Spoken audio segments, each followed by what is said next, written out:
Hi guys, welcome to Genesis Models and welcome to our 15th, let's get the camera angle right, welcome to our 15th live session. And as it says in the thumbnail, we're going to be checking out Photo-etch. Photo-etch is one of these subjects where not really for beginners. I mean, really as a beginner, you don't really want to be tackling Photo-etch. Photo-etch really sort of gets into an intermediate modeler. It's very sort of tricky, very fiddly, very small, tiny, minute stuff. And you sort of need to know a lot of techniques, as well as really it can be a bit expensive as well, because we're dealing with little tiny pieces. You do need to sort of go off and buy some more sort of specialized tools to really sort of make things easier and make it look more professional. So as I say, it's not something you want to be diving in straight away, but we're going to touch on it. And what I really want to touch on is, I found with my experience with Photo-etch, it's best to know all the different ways of gluing Photo-etch down. Going off and going one technique of gluing Photo-etch down isn't really the way, because different sizes of Photo-etch, different types of Photo-etch, where it's going and everything, having that tool of knowing which glue to use for which scenario really does help in gluing it down. So let's get on with the MiG 15 here. Switch you on the camera angle just there. Right, and we're going to have to try and bring you in close also, right, so as we can sort of show you this, because it is pretty minute stuff. Right, the first glue I want to show you is probably, I find, one of the most easier sort of glues to use, and probably the one you want to sort of do for mainly a lot of stuff. Also, while I'm doing this, feel free to get into the chat and, you know, make any sort of questions or answers you want answering, and maybe whatever trouble you're having or what kits you're working on, feel free to throw them in and I'll do my best to answer them. Right, so we're going to be getting on with some prick stick. It's a pretty sort of easy, cheap thing to get hold of, and I do like this as a glue because it's got enough tackiness to sort of stick the Photo-etch down, but it takes a long time to dry, so you can play around with it. One other tool you might want to be going out there and buying is this Photo-etch tool sort of cutting mat, right? Basically it's perspex, and what we do is we take our Photo-etch, right, we place it on our perspex sort of sheet here, and then we've got this handle with some more perspex, and we could basically sandwich the Photo-etch together. And what this does is stops you from bending the Photo-etch or messing up or anything like that. So let's take a nice big simple easy piece just here. Now I'm going to be using a blade to cut this, and I do believe this is a number 9. I do believe, let's just double check that. I do have, I'm pretty sure it's a size number 9. Yeah, it's a size number 9. It's got a nice flat blade on it for like cutting down with. All right, so what we're going to do, we've got, I'll try and get you in a little bit closer if I can. All right, but this is live and it's not really going to be good for close-ups, but hopefully we can work our way through. So we're going to sandwich our bit of Photo-etch here. We're going to go right up to the tab with our blade, and then we're going to sort of, I'm trying to get you on camera and get in a good position myself. Right, we're going to butt up the blade to our tab, and then we're just going to rock this down, remembering to sandwich our Photo-etch. We can move along to the next tab. I'm going to rock it along. I mean, it doesn't always first time get them out, but maybe a little bit of a push up to see if it got it. And again, we just rotate the Photo-etch and we just rock it, right? We don't want to be doing a sawing motion, because sawing it is going to move photo etch. The whole idea of this is not to move the photo etch and keeping it nice and flat and sandwiched down. Right, and that should nicely keep your photo etch all nice and flat, because the last thing we want is to get bends in the metal and end up having to like reshape the photo etches, which is a bit of a pain. Right, so this now, as you can see, is coming free rather nicely, just there. You may need to touch up on the tabs that are on here. So what I'm going to do, I'm just going to get out a file, a nice, I'm just trying to find it, 1 second. Where's my nice file gone? Ah, here we go. I'll just read any questions and answers while I'm here. Nothing there. So I'm getting out a file to file it down, and then I'm going to get out some tweezers as well. So what we could do is we find maybe, you know, one of the tabs. I mean, this is really small. You're probably finding it hard to sort of maybe see it, but there's a little tab on there, and what I'm doing is I'm using the tweezers to again sandwich the photo etch. Right, so our photo etch isn't going to bend because we've sandwiched it. Again, I'm coming in with our metal file and very lightly, I mean, it's better to just do it nice and lightly and slowly just sand that tab off than to really go at it and end up maybe bending the photo etch, which is what you've got to be careful of. And then you just want to feel, oh, there's another sort of tab poking out there. So I'm going to sandwich that again and just a light little sand in, and that just makes that nice and perfect, because these little tabs in some situations can stop the photo etch from fitting. So you want to take care of that, as well as looks as well. So that is now, hopefully as you can see, nicely sanded down, and you've got all this lovely sort of printed on detail with the dials and everything, which is what makes photo etch look good. Then we want to get out our piece it's going to go onto, which is just here. I'll just put it back on the blue tack. Right, so we've got this just here. We can just quickly sort of test fit it. And it does look like we're going to have to put a very sort of slight bend into there, as you can just see. Right, so then we come to doing a bit of bending on the photo etch. There's loads and loads of tools out there. Right, in this case I'm using Tamiya's Bending Pliers Mini. Right, and they do a bigger size, as you can see just here. This is where, you know, the expense comes into it. These bending pliers from Tamiya, I think were about £25 each, so they're not cheap. They are good for doing some quick photo etch bending. There are other bending tools which I will show you later, and what we want to do is we just want to get it exactly where we want to make the bend. Right, and then you can with your finger just very slowly just give that a bit of a bend, and this only needs a bit of a bend, and it's not like a 90-degree angle bend or anything like that. So I'm just going to bend this a bit, and then I'm going to test fit it. Where's my piece gone? Here it is. So I'm just going to now test fit this on here, and hopefully it's somewhere in that ballpark. Right, I've potentially gone a little bit too far, so again let's just pop it in here. I'm just going to line it up, and then just a little bend in the opposite direction and test fit, and we basically just keep doing this until it is sitting as perfect as possible on there, and that is actually sitting, by the looks of it, pretty good in there.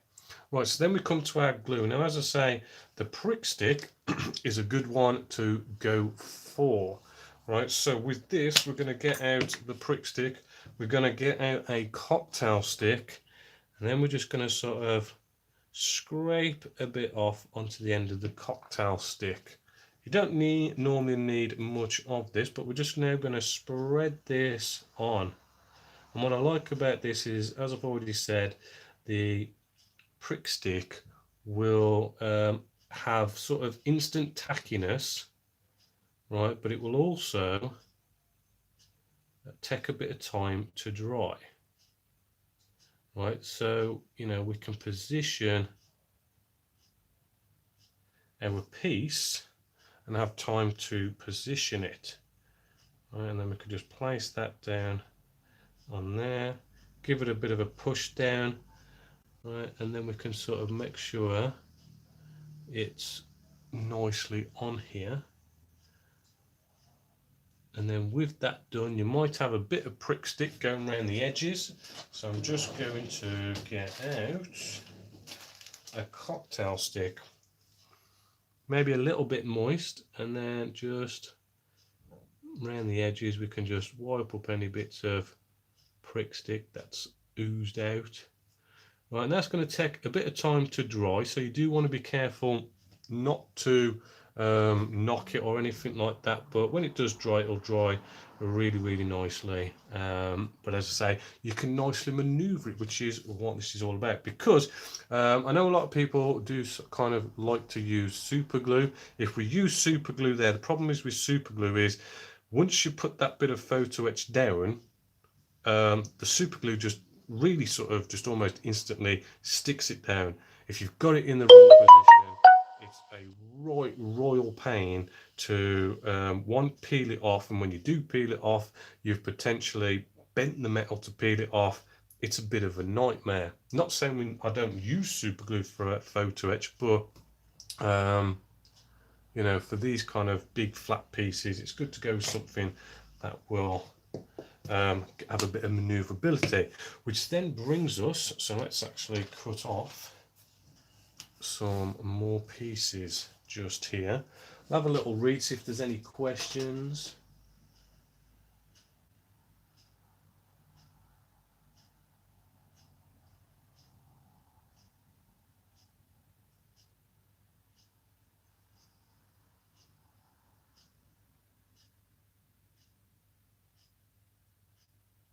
Okay, we've got one question here about display stands, about making them or buying them.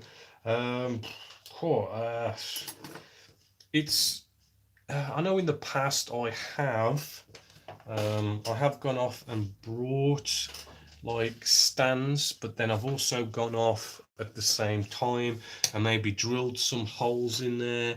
I've got like made copper pipes that you use for like plumbing, and bent them and then stuck them into the display stand, and then in the exhausts of the base. There's a few online stores that do kind of like, you know, make bases to your specification. You can go off and just go, I want this length and whatnot, and they'll actually make it, and then they'll even spray it up for you as well, so it's all like a nice glossy finish. But I know you can also go off, if you do want to, and to actually make them, if you've got like the woodworking tools like a router and stuff, and then you just kind of sand it down nicely and just spray it like you would a car in a way, to get a nice high gloss finish. I'm just feeling this for any of those tabs, which there's one just there. Right. Someone's also asked about what grits I use for my sanding. I'm not sure the exact grit, but I use the Flurry Models sanding sticks, which you can buy from pretty much any online shop. And it basically just comes as a coarse, medium and fine really, and then you've got like the buffing ones, which you kind of use for cockpits, which those are rather good. Now I've just got this piece off here, which is going to go on top of here, and you can probably, oh, hold on, get you on camera. You've got all the displays at the back, and the whole idea is this bit of photo etch has got holes in it. So as, let's just get something a bit smaller. That's got a bit of glue on. So, you know, the whole, the dials can be seen through there, and it just gives it a bit more of a 3D look rather than a flat look. Right, the only problem is if we were to use prick stick on this, prick stick kind of leaves a bit of a haze, and really these dials are supposed to be like glass. So this is where we're going to use another type of glue, which is, where's it gone? I did have it out earlier. Oh, there we go. Got some good old micro crystal clear. This is basically like a PVA glue, so we're going to have a nice amount of time to play with, right, to maneuver this on, which is good, but it dries to a crystal clear finish. It's just a bit of a better formula than PVA glue, so as it does dry to a crystal clear finish. So we know we can sort of paint this on just like we did with the prick stick, and the glue's going to dry crystal clear and not dry hazy, so as you know we still have that nice effect, right? And we can just place this on here carefully using the pin of a cocktail stick. Best to use a cocktail stick because it's wooden, right? It's not sharp, it's not going to like scratch the print work on this. Right, and then once we've got that nicely in position, again come back with your cotton wool bud and just wipe up any oozed out bit of the micro crystal clear. Don't drag because that will probably move it, but if you kind of roll it across, you can sort of pick up the bits and maybe even dab at it. Don't worry about what's in the dial area, because as I say, it's going to dry nice and crystal clear, but you just want to make sure it's positioned correctly. Right, hopefully we're focusing on that. So as you can see, that is going to look nice. We just need to now let that dry really before we glue that in. So then the next thing is, let's do another flat bit. There's another sort of glue we can use, but I tend to not 100% like it. I know some people do like to use it, but let's just this nice sort of big bit just here. Let's cut this off. Got another question from Ant Smith about my favourite tweezers. Can't remember where I got these from. But really, when I first started out, and probably a lot of you as well, you know, you go on eBay and you buy some cheap tweezers, and those tweezers are like really sort of like a thin metal, so they bend easy, and they don't really last long. I mean, they're just like general tweezers. Just kind of spend a bit of money on them, so that the metal of them is quite thick. So it would take a lot to bend them, and I just find they're just a lot nicer to use. It's also good to get a couple of different styles of different sort of, you know, pointy ones. I do like these flathead ones, or well, it's almost like a flathead one, because as I've just been showing you with like sanding down the photo etch, it's good for sort of holding the photo etch in the tweezers. And as I say, you know, good old pointy ones with an angle, all sorts of different shapes depending on how much you want to spend really. So I'm just gonna again cut this one off. Right, so let's just sandwich it in, and then with a rocking motion, not a sawing motion, just cut these tabs off. Right, do all four, and then hopefully we got them all. So we just move it a little bit, see if we got them all. Yeah, there we go. And then with this one also needs a bend. Just check first for, let's get out my tweezers again, because we've got a bit of a tab on these. So let's get out our file again and just lightly sand those tabs. Should be 4. You can really sort of feel them with your fingers because they're a little bit sharp. Right, and then we just need to give this a bend, and you can sort of see, I think you can see that on camera, there's like a groove in there, and that's where they want you to bend it. So let's get out for this one. I mean, I'll probably still use our Tamiya pliers because, you know, it's just a bit easier and faster, but I just want to show you a really nice bending tool. I've just got to remember where I put it. Just back here.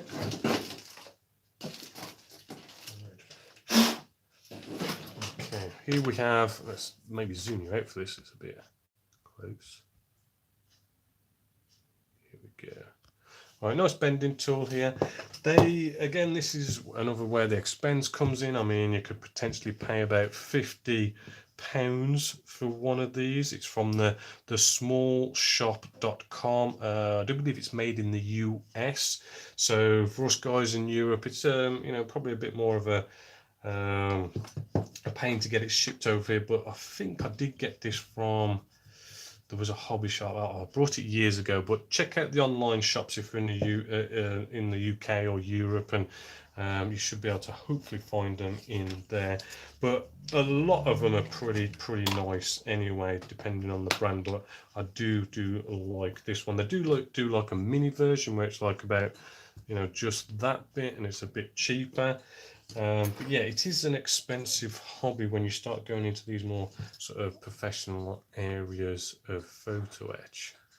But what we're going to do now, we're going to find the right tooth, which this one looks quite good. We've only got to just bring it off, unturn these, and it's spring loaded. Let's just maybe wind it off a little bit. Spring loaded, so it'll just come up by itself. Right, and then we just slide this in. Right, be careful. Slide it in, and then the whole idea is to get it perfectly lined up with the tweezer, with the tool itself. So that little groove that the photo etch has in it, we want to get that spot on. And then bring it down, and it will sandwich it in. A lot with photo etch is all about sandwiching the two pieces together so they don't bend in a nasty, awkward way, and you have to mess about bending them back. And the other thing is about photo etch is you've got to take your time, right? It's a bit of a process, right? Because everything sort of, you know, you have to be quite perfect with it. Right, so it's all taking your time. So with that now sandwiched in, nice and easy, we can come in with the blade they provide. It's like this nice long sharp blade.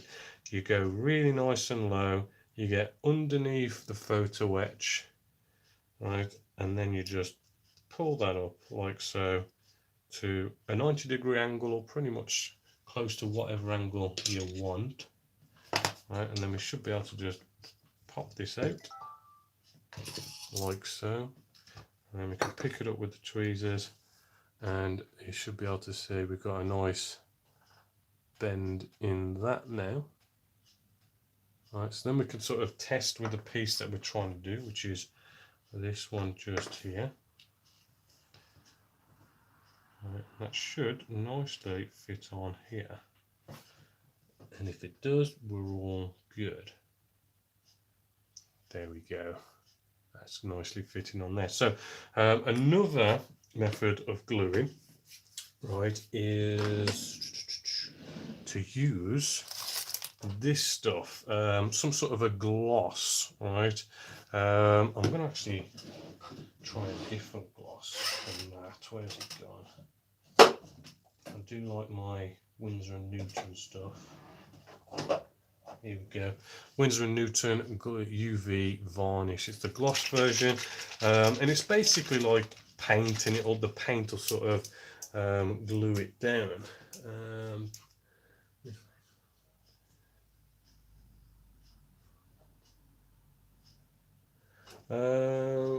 Rupert says he got a Photo-etch tool from Model Shops for £25, so you might want to check out that website. So just going to get now a paintbrush. Any old paintbrush will do. Right, now the reason why I don't potentially like using this is it really isn't that tacky when you sort of start off. Right, and it's not maybe the strongest of glues because it's not really meant to be a glue, but it is good because it's nice and thin, which can be helpful. Right, so with that sort of pressed down, good old cotton wool bud just to wipe up any oozed out glue and nicely have it neat and tidy. Right, and that should, you know, glue into place, you know, fairly nice, but I'll definitely leave that to dry for a bit. Right, then we have good old super glue. Now with super glue, I tend to use super glue when it comes down to stuff like seat belts and harnesses and stuff, because yeah, they can be a bit of a pain. So let's cut one up just here. Again, coming in with our tools, just checking the instructions. Photo-etch piece, what is that one?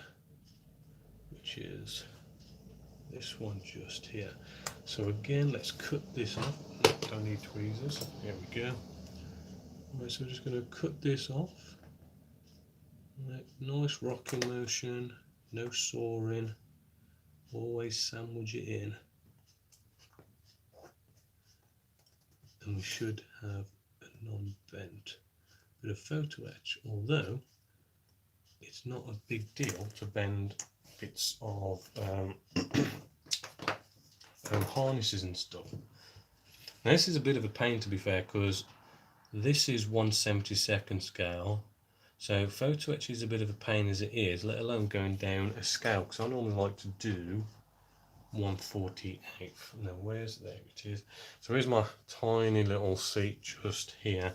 Now what we're going to do is just double checking the instructions, because we do need to do a bit of folding. Right, so let's get out our Tamiya bending pliers. Right, so this little piece here, ooh, you're off camera again. So if I'm off camera, it's just, this is quite fiddly and it is live.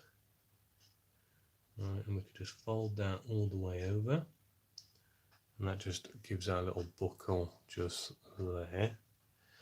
Right, so now bringing back with the tweezers. Right, this needs to glue into here.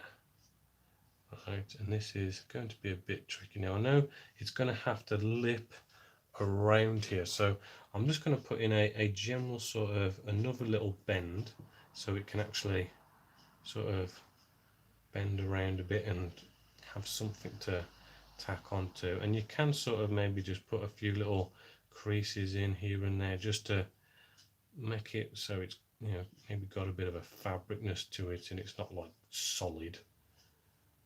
It's more easier when you've got 1/48 scale, but yeah, we don't want it to be like a perfectly flat sheet of metal. So then we want to get out some super glue. Right,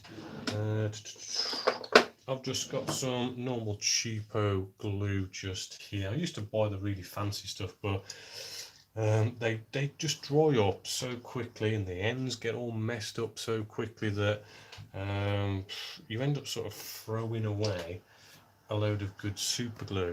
Right, and then I want something to pour this onto. I've got something lying around. Yeah, this will do. Just a bit of plastic. I'm just going to pour a little bit onto here. Right, just making everything nicely accessible. Right, there's no point coming in and like trying to put a blob of glue on here, because it's just going to look a mess, because you're going to have a big blob of glue. And then a quick sort of kitchen paper towel, very quickly just wipe it, don't give it time enough to dry. Right, and then put the lid back on, so that should be good for next time. Then we're going to get out a cocktail stick, which I am going to quickly, I mean, you could use a proper super glue applicator, but there's nothing wrong with just what I like to do is you sort of maybe cut the end off just a little bit, and then you just try and like chop down the middle very carefully, right, just to make a little groove in there, and that just acts as a way for the super glue to suck into. Sorry, you're off camera. Just cut down the middle there very carefully, and that little bit of cutout there will allow the super glue to sort of get in the middle, just like a super glue applicator, right? However, we don't need that right now, because we can actually get our piece, right, and just on the end I want to just glue the end in first. So I'm just going to just touch the glue, so there's a nice bit of super glue just on the end, right, and then we can just come in with our piece, and we do need to move sort of fast-ish, right, and if we can just glue one end down, then we should have half the battle done. Right, and there we go. Super glue, glued the one end down. Right, just give that a little bit of time to dry while I just check any questions and answers.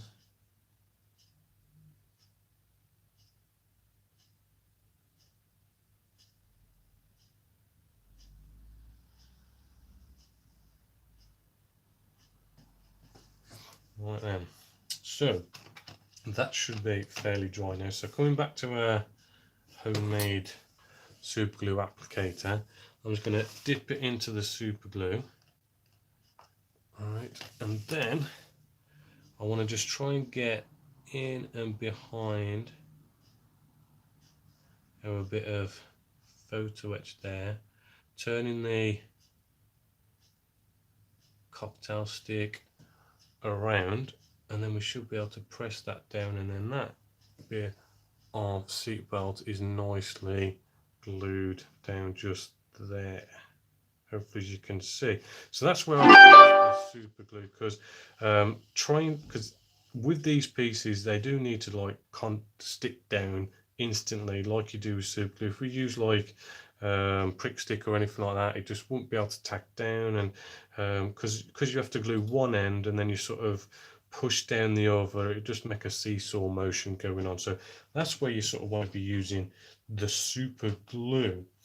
Right, so that is pretty much a lot of all you sort of want to be doing really glue wise, and just using the right one for the right situation. But what I want to do now, because that's pretty much most of the photo etching I want to be showing you. So what I'm going to do, I've already prepared one piece just here that's already got a bunch of photo etch just on there, and now I want to weather this up. So I'm going to start off with some black. Right, I'm just giving this a shake. I'm using a panel line wash, but that's totally fine. And it's Black Knight by Ammo by Mika Menez, and that's 1611. Right, give it a good shake. Make sure you get all this sediment off the bottom. All right, because they do separate a bit. I'm using the panel line wash because it's normally formulated to be a bit thinner than normal for like a normal sort of wash, right? And we don't want this to be too thick that it kind of just overpowers the whole piece, right? And then I'm just going to get out a flat brush, should do it. I can just find my flat brush. Yeah, this one will do. Right, so we're just going to now dip in, right, and we're just going to now paint this on. That's coming off the back there. Just want to push that on. There we go. Right, paint this on. Right, it's a bit thickish, probably more thicker than I wanted. I probably should have thinned this down a little bit, but that's no big deal because we are going to wipe this away, but that needs a bit of time to dry. Right, which I don't think we're going to have enough time for that to dry, but if there's any questions and answers, throw them up and I'll do my best to answer them. Now what I want to do is just get out something to clean this with. Right, so cellulose thinners is normally a good one, right, because I know a lot of people, they don't normally like to use their best brushes for stuff like enamel paints or lacquers or anything like that, but we'll just clean this up with the cellulose thinners first, kitchen paper towel. Now get most of this off. Right, maybe another dip, just like so. And then after we've done that, we got most of that paint off. Bit of water, right, and good old, where's it gone? Good old the Masters brush cleaner, or any sort of brush cleaner that's like a preservative as well. We can just sort of rub that in there like so and get most of this paint off. And the whole idea is it just cleans up your brush and it works up into the bristle end. Right, and then we can just clean that off in some water. Right, give it another go. You just keep going until it ends up being all nice and clean. Right, maybe kitchen paper towel, squeeze some of that out. Right, just wipe it off my hand as well. Maybe clean the actual tub up as well. Again, another blast of water. Yeah, because this soapy stuff, it does actually work with enamels and lacquer based stuff as well as acrylics. And that's looking, as you can see, a bit cleaner, hopefully.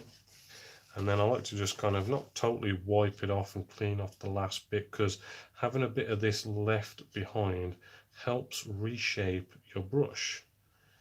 Right, ready for next time. Oh, sorry, off camera again. Helps nicely shape your brush ready for next time, just like so. Then we are almost coming to the end tonight. Hold on, see if there's any questions here. What type of air compressor I use?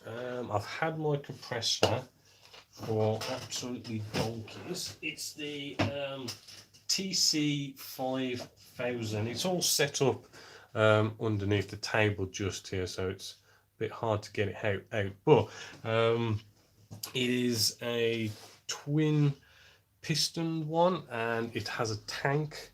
It was around about £200, but it's just lasted for ages. And basically, by having like a twin piston in there, what that does is it shares the load.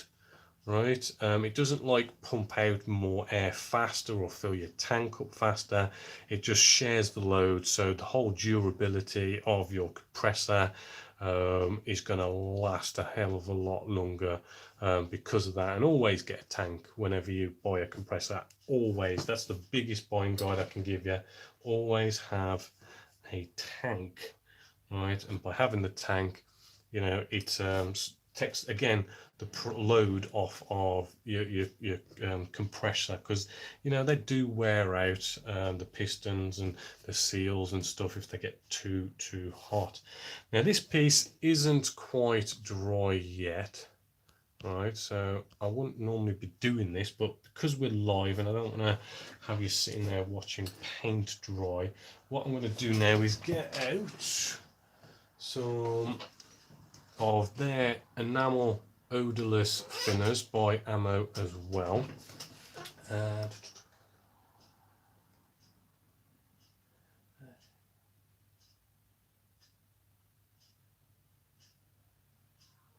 Oh, another good question by Ghost94 actually about compressors. Can you use industrial compressors that you use for air tools?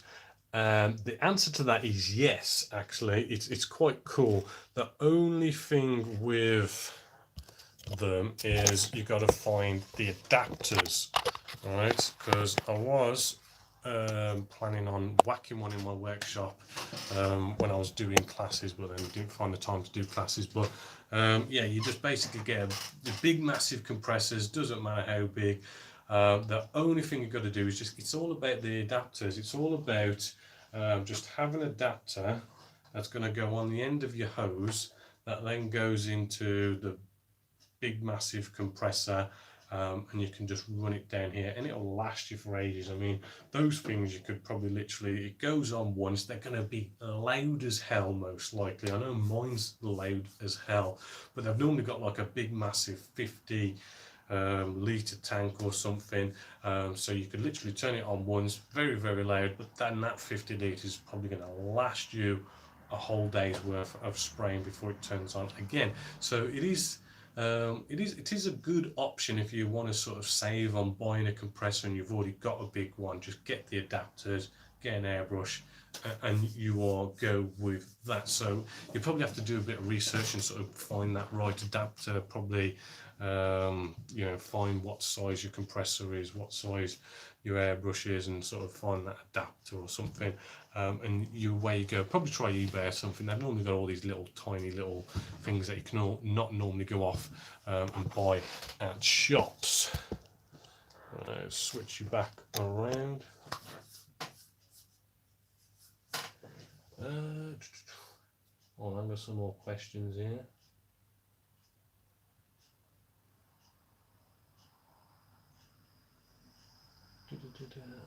What type of colours do I thin with this thinner? I think you mean this. I'm thinking on about this enamel thinners. I normally always use this thinners for basically I try and keep to the same manufacturer, so it's sort of like Ammo thinners I'll use with their all their, you know, their panel line washes, their enamel based washes and filters and all that kind of cool stuff, right? It's not really a good idea to go out and say, I know you could go out and go buy some white spirits or some terps or something, because it does the same job, but really it doesn't. I mean, this is more formulated for their product to the right strength. I have used white spirits before and it's normally way too strong and it just eats into the paint underneath, so it's not really a good idea to use white spirits in that sense. But this has dried a bit, not completely to what I'd be happy with, but I want to move along with it. So getting a paintbrush out and getting our odorless thinners, right? This is almost sort of dried. What we're going to do is we're going to rehydrate our paint just here. A little kitchen paper towel just to one side also. And what we're going to do is just touch the kitchen paper towel so as the thinners on our paintbrush isn't overloaded and drowning in it. And what we're going to do, we're just going to rehydrate this paint, and you'll probably see how nicely, right, it's rehydrates. And what we can do is on all these flat bits, right, we can sort of clean it up, right, so as it just nicely goes into all these recesses and gets all your recesses looking nice and dirty, but it cleans up all your flat areas, like so. Right, bringing back your original sort of paintwork, and you could sort of dab at it and sort of feather it out, so even like the standard paintwork looks a little bit dirty at the same time.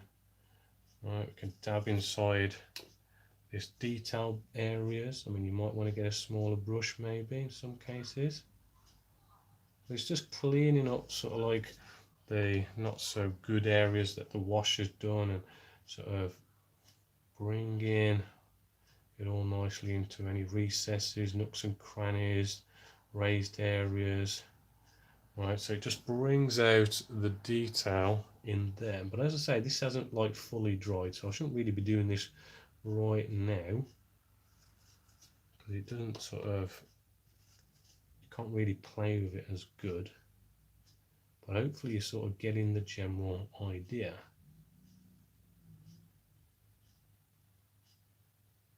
There we go. I think that's probably enough done there. Next week you'll see like a lot of the final results to this, because I'll have all the photo etch on all these parts, right, and they just nicely, lovelily fit in there. If you can just imagine a display panel, where's that gone? I could probably just quickly fit that. Oh, if it's gone, where you gone? I did have it a second ago. Here we go. I'd probably take this off nice and careful, because it's probably still a little bit wet. Right, and hopefully, as you can see, I mean, that's like, you know, for 1/72 scale. Let's try and focus you in a bit. 1/2 scale. I mean, that's going to look pretty sort of cool. We do want to get a wash on here as well, and all the other little bits also. So, get in your final questions and answers, because that is it modeling wise for tonight. So next week the cockpit should be all nice and done, so then we can start probably bringing two fuselage halves together. With them together we can probably just work on your basic sort of gluing, maybe filling, sanding, scribing, any sort of fit issues with this kit. But actually it's not really a bad kit actually. By Ed-Art, they've really done a good job with it. Just double checking any questions. Oh, actually, bit of a correction on what type of colours do I fin with this thinners. What he meant was the cellulose thinners. I don't really fin anything with cellulose thinners. I mean, I just use this as a cleaner. It's good for cleaning out your airbrush, because it really breaks paint down really quick, really fast, and you can really sort of clean up your airbrush pretty sort of quick with it. It's also good for some other things like the mister surface, so it's like a filler. You can sort of rehydrate that stuff, you can clean your tools off with it, and stuff like that. It's mainly sort of like a cleaner. I sort of use it for cleaning up my brushes, as you just saw as well. And that is questions and answers. Hopefully you have enjoyed tonight. Hopefully you'll be around next week. Next week we are going to be, as I say, we're going to probably be doing gluing, filling, sanding. It's going to be a Friday as always at 6 o'clock here at Genessis Models Live. So yeah, hold on.